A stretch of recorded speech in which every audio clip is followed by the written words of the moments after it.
this gonna work okay? Hear you. Okay, you tell me when we're We're all set. all set? Okay. Well, welcome everybody. My name is Jim Donahue, and I'm here with the Shalom Zone, a group of 5 churches in this area in Indianapolis that come together to try to do hopefully meaningful outreach projects. Tonight we're going to talk about the idea of gleaning, and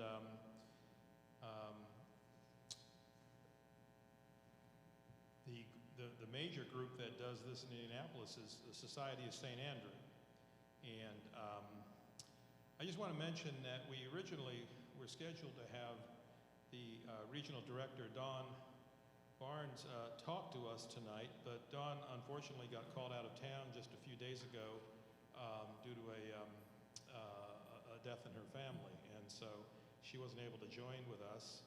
I scrambled a little bit yesterday, and Dawn directed me to Ann Radke here, who is the Society of St. Andrew's program coordinator, and Ann's going to talk to us a little bit in a few minutes here about what is involved in gleaning and how we can all get involved in that. But I wanted to tell you a little bit about the Society of St. Andrew, first of all. It's the oldest and largest gleaning organization in America. The Society of St. Andrew brings people together to harvest and share healthy food, reduce food waste, and build caring communities by offering nourishment to hungry neighbors. They've been working with farmers, volunteers, and organizations and faith groups since 1979. In 2021 through July, Society of St. Andrews has gleaned, gathered, and distributed almost 36 million pounds of fresh produce in over 3,500 events with almost 9,800 volunteers. Food donated by 590 farmers has been distributed to hungry people through over 1,300 feeding agencies. So quite an impact. They partner with farmers, growers, packers, and other produce handlers to turn cold and graded out produce into nutritious, healthy meals for millions of impoverished Americans. Through their potato and produce project, farmers, growers, and other produce handlers donate semi-trailer loads of cold or graded out produce that is delivered directly to food banks capable of their distribution. Across America, 25 to 30,000 people volunteer to glean for Society of St. Andrew every year.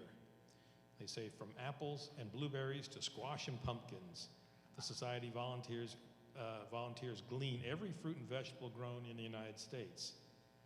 They do backyard gleanings of fruit trees, orchards, and field gleanings. Wherever food is grown, they'll glean. The Society volunteers also work potato drops, packaging and transporting potatoes and other produce dropped in their church parking lots. I think we're going to hear a little bit more about that from Ann a little bit later. So anyway, that's just a little bit about the Society of St. Andrew, and I'm going to turn this over now to Ann to talk to us a little bit about gleaning. Thanks, Ann. Thank you. And I'm going to get in front of this podium because for some reason those things make me nervous. I like to move when I talk. So, like I said, my name is Ann Rodke. I'm the program coordinator for Society of St. Andrew.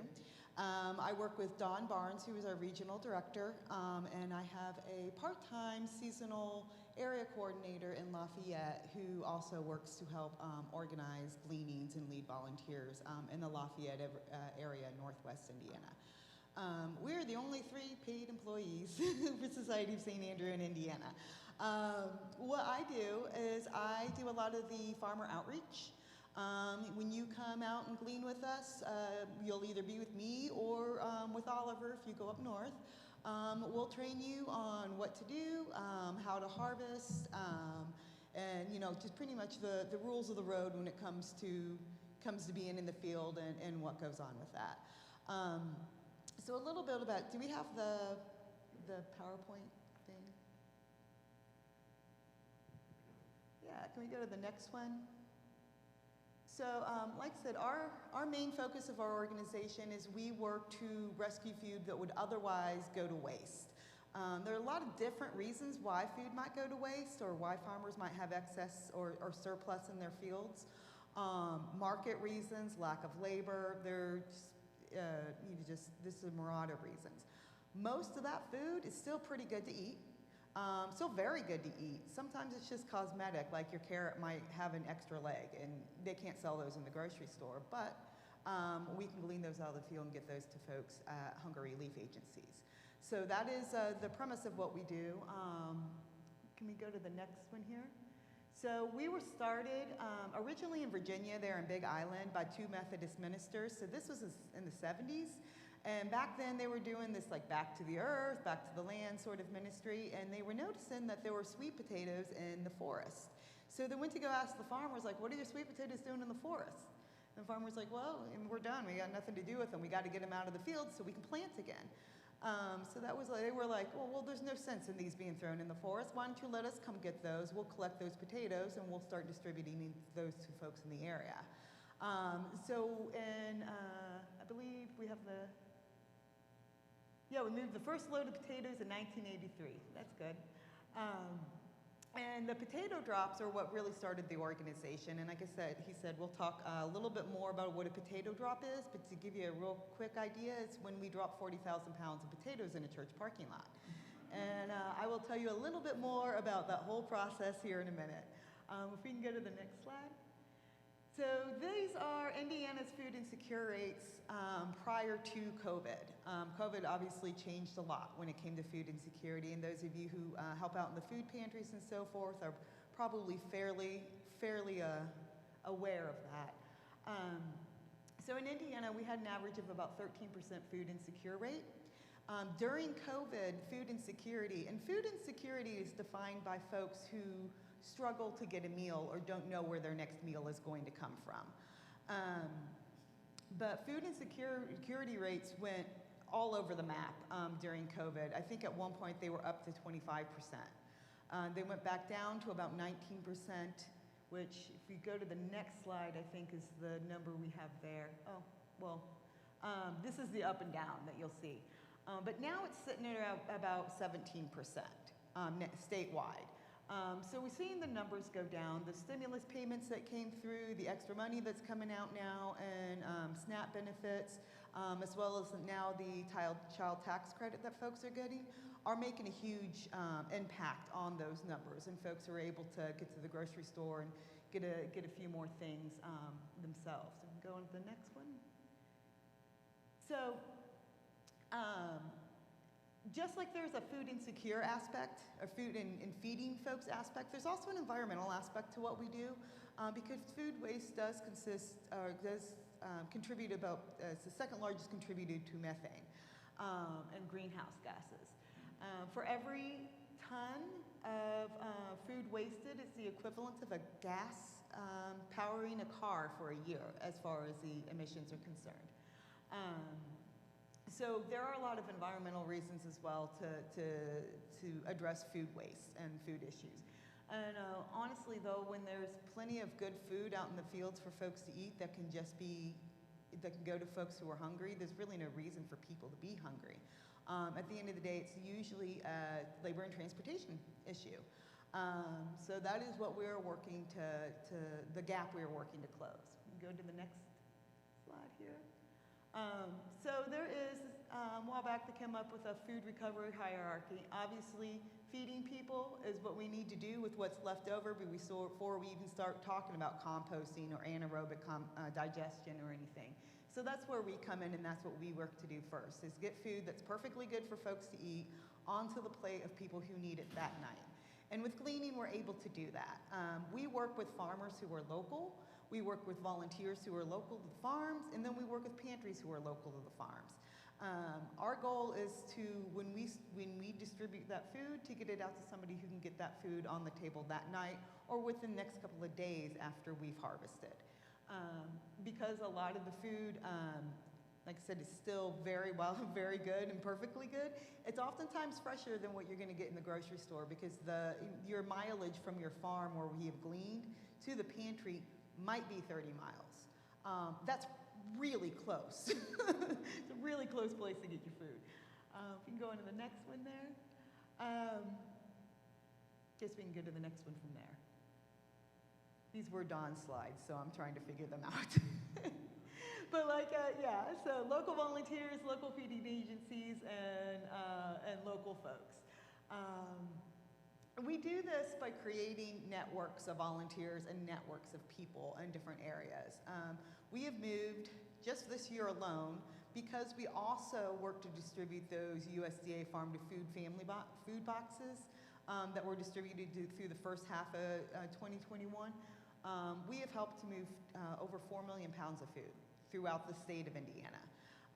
We did that in Indianapolis, we did that in Northwest Indiana, we did that in Evansville, but we did that because we had a community and connections with churches and community groups and volunteers who were able to create distribution centers in each of these different parts of the state to be able to help you get that food out. So it's a huge community effort to be able to do so. So we definitely, there's only 3 of us that work for the organization in Indiana, but it takes a lot of us to get the work done. If you can go on to the next one. So there are various different ways and various different things that we do when it comes to gleaning. So what I do particularly is I take people into the field. If you've never been on a farm before, you don't even have to worry about it. I'll teach you everything you need to know. Oftentimes when we go into the field, our farmers are there. Farmers love to talk about their product, and they always give us the best advice as to how to glean and how to collect it. But we will directly harvest it from the fields. Sometimes we go into a field and we're getting what's called first pick. It's just everything's great. It's there for the picking. Everywhere you turn, there's something good to pick. Other times we go into the field and it is at the end of a harvest, and we're going for what's left over. So sometimes that's more of a scavenger hunt, kind of looking for what's good. Other ways in which we collect food is at farmers markets as well. We have volunteers. Right now we are doing 3 farmers markets. The downtown farmers market on Wednesdays, the original farmers market, the Garfield Park farmers market, and the Franklin farmers market. Now with those, we work with churches who say, hey, we're going to take the market for a month, and we're going to find volunteers. Somebody goes to the market at the end of the day and says, hey, you got any extra you want to donate?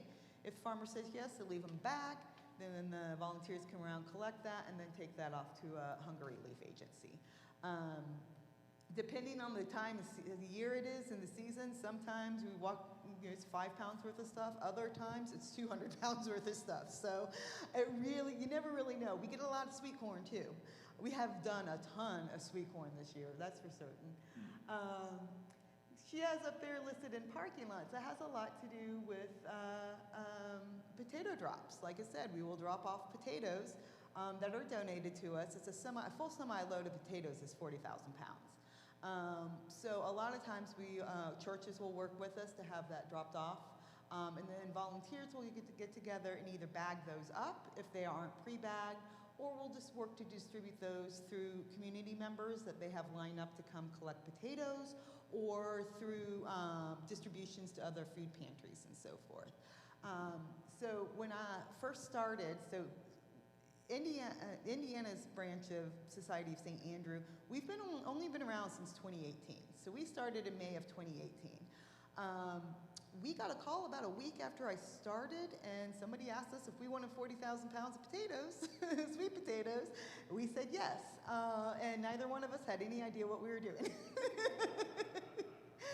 So it was definitely a jump right in with both feet and let's go running. Now, luckily, we do have we have a few church partners throughout the state. Grace UMC has been doing, down in Franklin, has been doing potato drops for years. So we had experts that had been doing it long before we were to help us work this out. They partnered with another church. It was Catholic Church Lima. Oh, I'm so sorry, the name is jumping out of my head right now as I speak. But we had about 80 people come, which was a great thing because these potatoes came loose, which means they weren't bagged. They were just big, huge bins of potatoes. We actually thought, or I thought it would be kind of cool if they just dumped them all in the middle of the park and we had this big mound of potatoes. That's not how it works. It would be a cool visual, but it's not how it works. So they come in these big bins. We had volunteers who were bagging them up. We have these little red mesh bags. Got them all bagged up and distributed, and I think we had all 40,000 pounds of those potatoes gone within about 2 or 3 hours. And they all went out to community members. We had individuals coming through, pick up bags that they took back to their families or took back to their neighbors, or they knew somebody or they wanted to take them to a low-income neighborhood. All kinds of folks come out for that. Plus, the food banks and food pantries and so forth that came to pick up. And we are, so Epworth, which I believe is also a part of your group here, they will be hosting a potato drop in December. I believe those are probably going to be bagged, but you never know. It really just kind of depends on what the farmer has at the time. But there will be a large need for volunteers to help with that, to help do some outreach, to find food pantries for them to go to, folks to come the day of, folks who want to work to do some more outreach within your own churches, to find volunteers that could come help out that day. As well as do some community outreach to let people know that the potatoes are going to be available. And in December, these are potatoes. It's right before Christmas. It's a great time to be distributing food like that, especially potatoes that will hold up for a minute. So let's see. Let's go back to our thing here. Yeah, if we can go on to the next one. Next slide. So these are just kind of some pictures. So in our first year, like I said, we have these red bags that we use that the potatoes go into, and you can see them. We use them for other things too, like apples. They don't work out so well for peaches. Peaches get smushy. But these red bags, we worked with a group, New Hope, Indiana, who would come once a month and help us make the bags. So it comes on a really big spool, and then we've got like this little jig thing. We got to cut it up, and then we tie a knot in the bottom and turn them inside out. And once you tie the knot in the bottom and then turn them inside out, these things can hold like 30 pounds. We don't put 30 pounds in it. That would be real heavy. But they came, like I said, monthly and made us hundreds of thousands of those bags. That's another one of the things that we do with folks to help get them involved. That's a great project for kids groups. Or anything where, being inside is probably preferable to being outside. So that's one activity that we do. So sometimes, if you see up here on the right, you see all those apples, that was a clean out. So farmers will give us a call, particularly orchardists, around March or so, February or March, and be like, okay, we're done. We need to get this cooler cleaned out. You want to come collect these apples?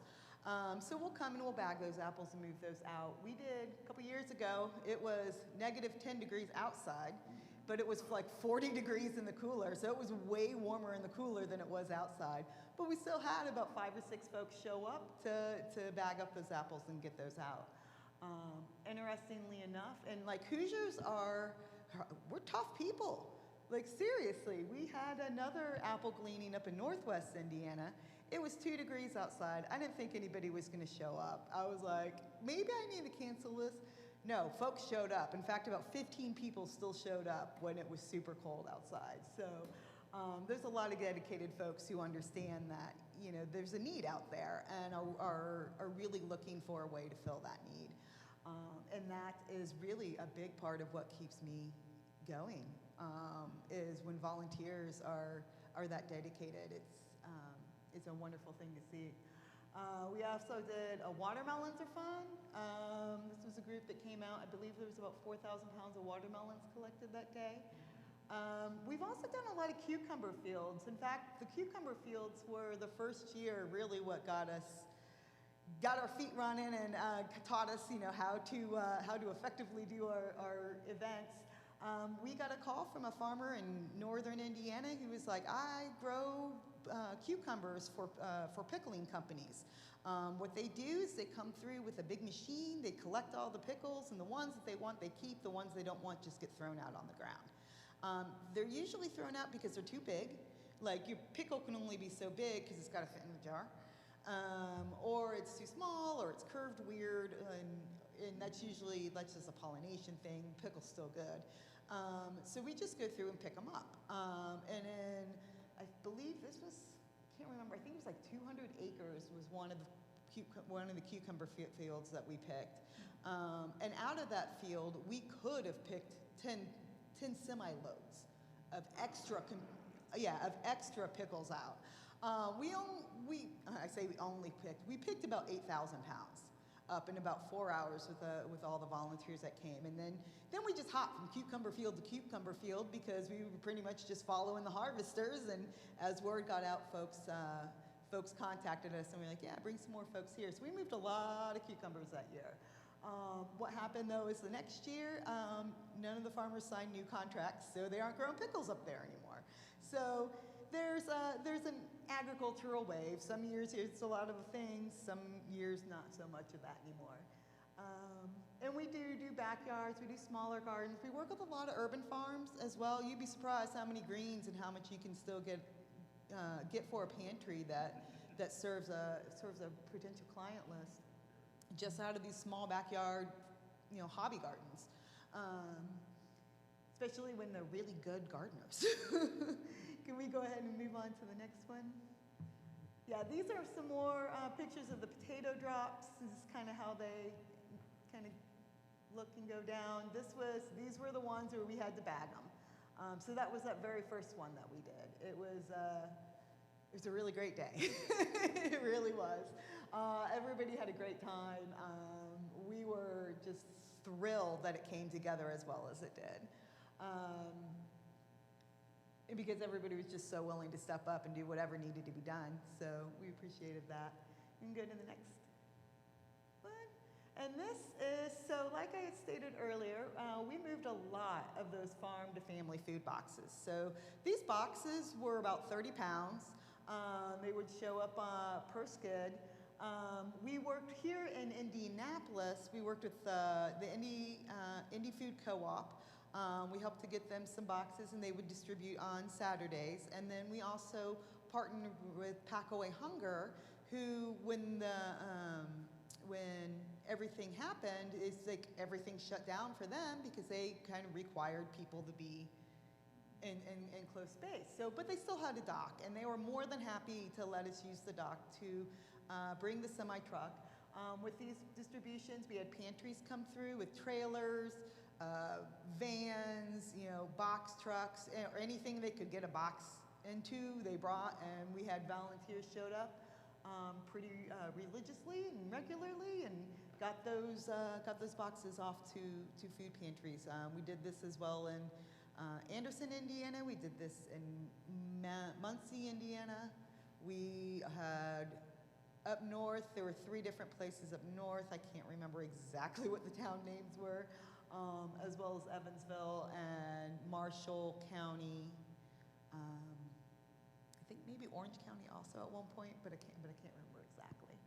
So if we can go to the next. So, and we offer a lot of things to different churches as far as other opportunities or way to help discuss food insecurity and gleaning. We do have the Abundant Orchard, which is it's a Sunday school, summer school program for geared towards food insecurity and farming and gleaning. We do also put out an Advent book and a Lent devotional. And we do these Christmas cards every year. Those were, I believe, up in the top center, you'll see that. I think those were last year's Christmas cards. So every year there's a artist in Virginia who donates a different painting that we can then use we use them to make these Christmas cards, and then folks will order the Christmas cards and use those, and that money goes to help Society of St. Andrew move more food. Simple Supper, what this is another kind of activity we have that churches can get involved in, where it's really where we talk about the fact that like the vast majority of folks in the world eat beans and rice, eat very, very simple meals. So you get together, you eat a very simple meal of like beans and rice, and discuss food insecurity and ways to get involved in your community to help lessen the effects or the impacts of food insecurity on your community. But yeah, so that's kind of, that's it. I will be out in the field on Thursday. We're going to be doing sweet corn and tomatoes. Recently we did some apples. Like I said, we've been doing lots of sweet corn. The best way to get involved with us is to sign up through our volunteer local. And I think we go to the next one here. That, right there. So this is a new thing we have there. If you text this SOSA Indiana to that number there, it will lead you directly to the volunteer local site where you can sign up with your email address and your name. And then whenever there is a gleaning in the area, we will shoot you an email. We'll let you know that we have an opportunity available and ask if you want to come out and glean with us. Now, we do give, just to let you know, if you're with a pantry, we do give priority to pantries that come out and help us to glean. So if you happen to be with a pantry and you're like, oh yeah, we definitely want to get in on some of that sweet corn, send a volunteer out and we'll make sure that you you leave with as much sweet corn as you can handle. So I've talked a lot, and I figure there's probably some questions and things I've skipped over. So why don't we go ahead and open it up for questions?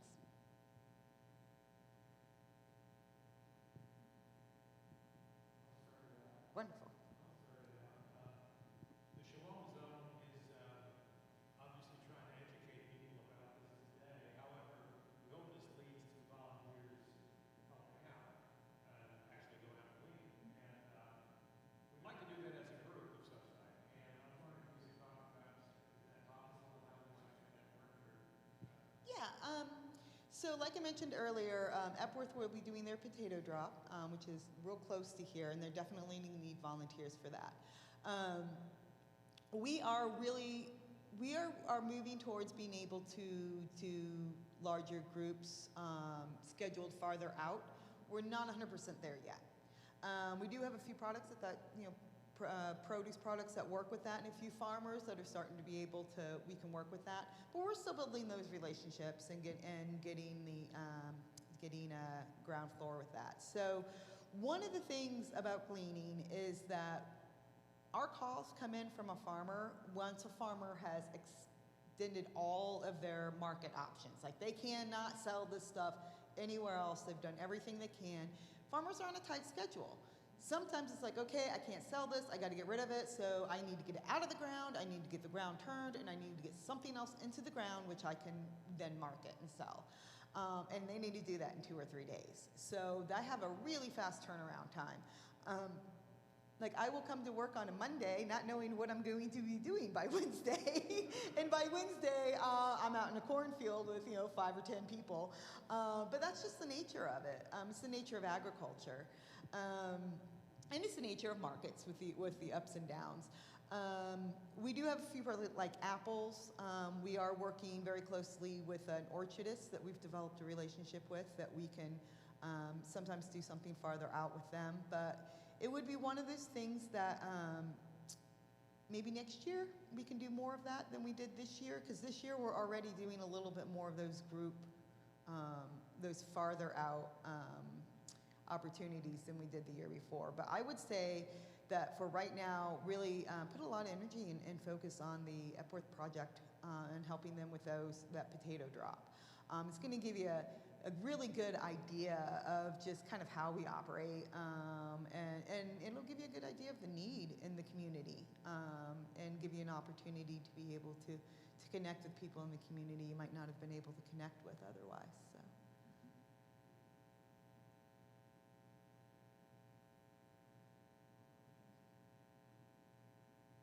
Do you have a date for that? I believe it. Do what?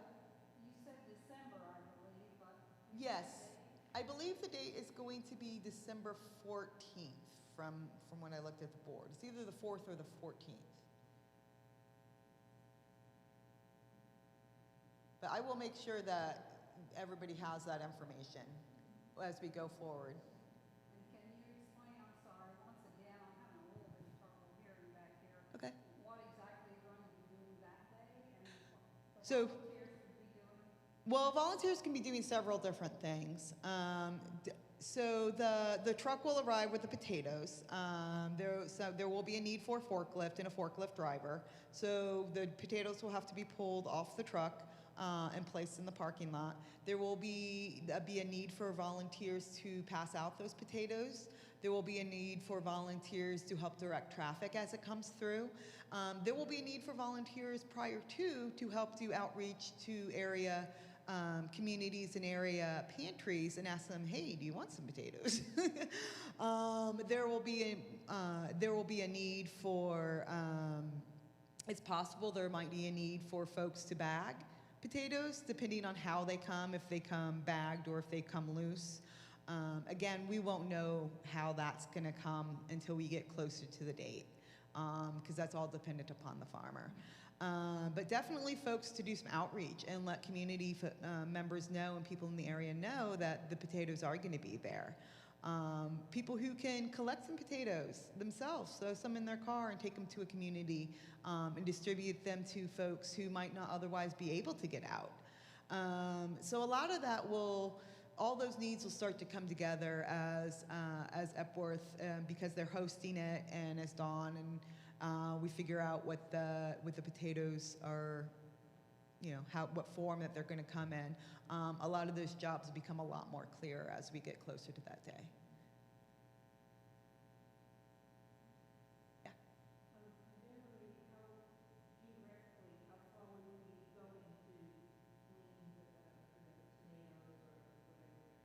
You can go wherever, as far as you want to go. So I actually cover the whole state. So I will get calls from farmers as far north as Fort Wayne and as far south as Evansville. The vast majority of our gleanings do take place in the central part of the state. I've had volunteers drive upwards of 2.5 to 3 hours. We have some volunteers that are like, hey, we'll come if it's 45 minutes away. But the vast majority of them are in central Indiana. So yeah, but I would love if you want to drive. I'll pick you up if you want to come and drive 2 hours with me.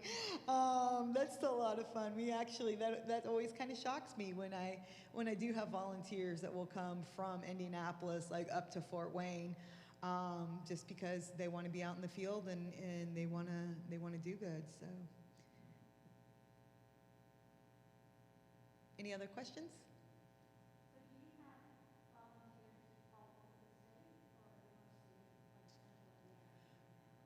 I would say the vast majority of our volunteers are concentrated in the urbanized areas, like Central and surrounding, or like Lafayette and surrounding. And a lot of that happens to just be because it's easier to organize volunteers in urban areas. But then we get to other parts of the state that are much more rural. They're much more out there, where it can be a little bit more difficult to get volunteers. Mm-hmm. Yeah.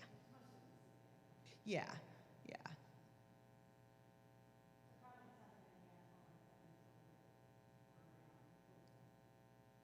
Yeah, we haven't had a whole lot.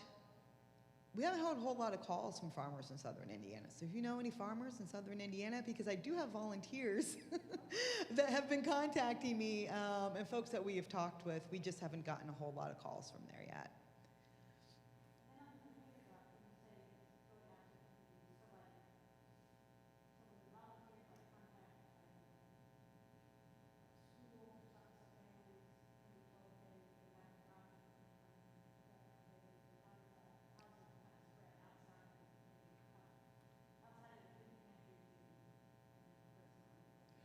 Well, yeah, so schools, so our whole criteria is, as long as whoever is receiving the food is not paying for it in the end, that they don't have to pay for it, then they can pretty much go out to anyone in need. All kinds of places serve people who are food insecure and in need. There are, like you said, schools. You can call schools and ask if they would be interested. There are domestic violence centers. There are homeless shelters. There are refugee centers are also good places to call. Daycare centers, low-income daycare centers, it can also be called and say, hey, we're going to have this available. Would you like some to offer to your families, some of your families that might be in need? So yeah, it's, and especially, I think, even more so, a lot of different places that you wouldn't think would be, or would normally think of when it comes to food insecurity or supplying food insecure families with food have stepped up and started doing so as a result of COVID. So you can get creative with where you think that you might have an audience or a connection to other families that would need the potatoes. So I would be actually open to any suggestions you have, because I'm always looking for a new place. Just follow up on that. So that's a question I had, so Epworth, is Epworth kind of responsible for trying to figure out where these potatoes go? Well, there will be. Spreading the word, you might say. They're going to be hosting it. So we will work with Epworth on the best way to go about organizing the process. So it works different for every church. Kind of does things a little bit differently or wants to do things a bit differently. That's one of the things about, we don't have a set, this is exactly how it's done.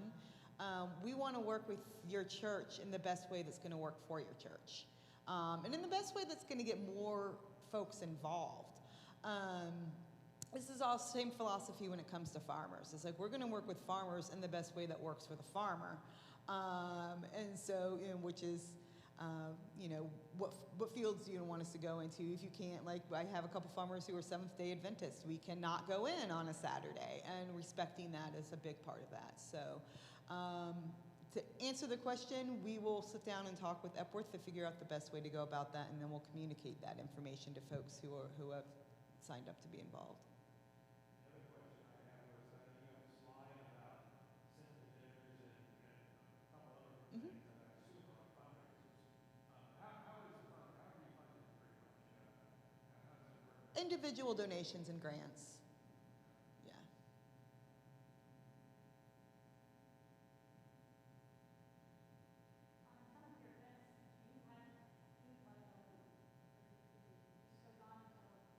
Oh no, we can always find a place for it to go. Yeah, no. So when we do go out into a field and we glean, we're not always able to get all of it.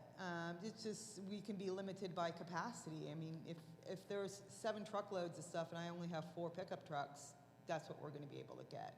But yeah, you can always find some place to distribute the food. So that's never been a problem. Did you have a question? No? Okay. From the audience, the live stream? Not yet. Okay. Any other questions? It's the time. Well, we are moving into a much cooler part of the year. We will have more apples coming available, probably some squash coming up here soon, pumpkins, things like that.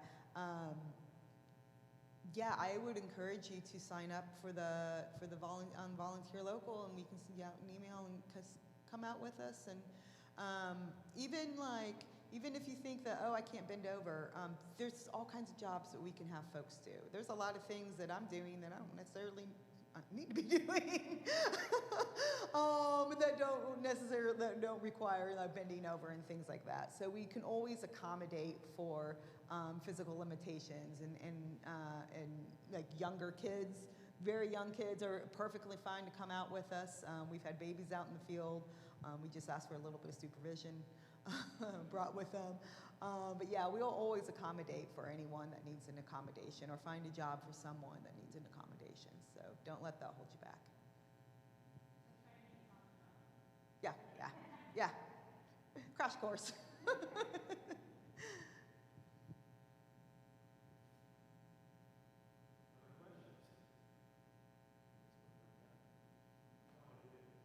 just wanted to certainly thank Allisonville Christian for hosting this, particularly Russ and Jeanette for all their technical expertise back there. So thanks so much for allowing some of our remote audience to be able to hear what's going on here. This is what I consider one of those